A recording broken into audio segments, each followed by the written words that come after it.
Magnus Carlsen akan berhadapan dengan Hikaru Nakamura di final New In Chess Classic.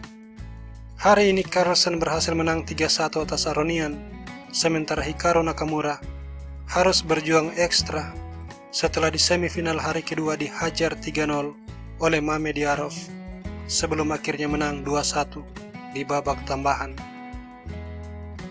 Game berikut terjadi antara Aronian melawan Magnus Carlsen dan berlangsung dalam 35 langkah. Seperti biasa, Carlsen menang dengan pion bebas. Carlsen sebagai putih E4, C5 Sicilian Defense, kuda F3, D6 mengindikasikan hitam akan memasuki Najdorf, Scheveningen atau Sicilian Dragon. Carlsen menutup semua kemungkinan ini melalui langkah gajah B5, skak varian Moskow, kuda C6 dan Carlsen rokade secepatnya. Gajah D7, lalu sebuah shadowing dengan benteng. E5, C3. Di sini Aronian memainkan langkah agresif, dia bagaimanapun butuh kemenangan. G5. D4 dimainkan, mengizinkan G4, kuda mundur, lalu pertukaran pion. Carlsen tidak menyentuh pion, dia mengembangkan kuda. Kalau sekarang pion makan pion, kuda C4,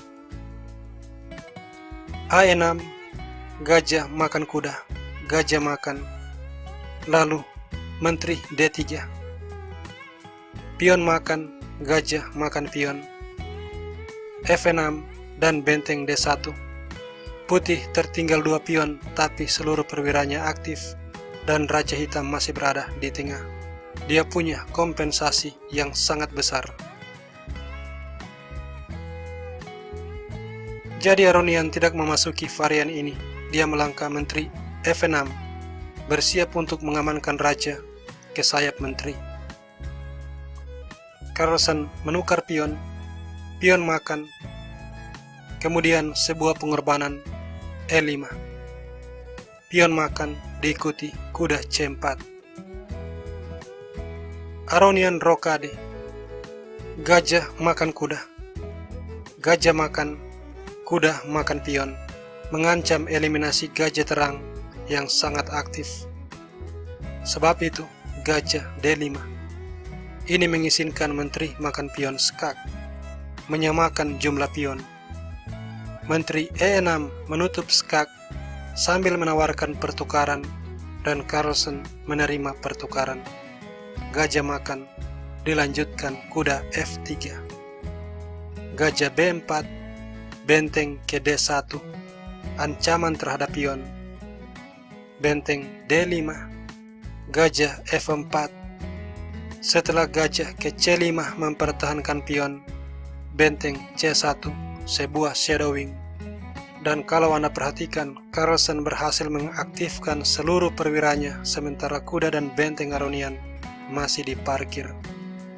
Raja D8 menghindari shadowing, sebuah langkah masuk akal, namun Carlsen membalas dengan sebuah taktik pertukaran tidak langsung, yaitu kuda makan pion skak, memenangkan sebuah pion. Gajah makan diikuti gajah ke E5 mengancam benteng. Kalau benteng makan gajah, kuda makan benteng, kedua gajah terserang.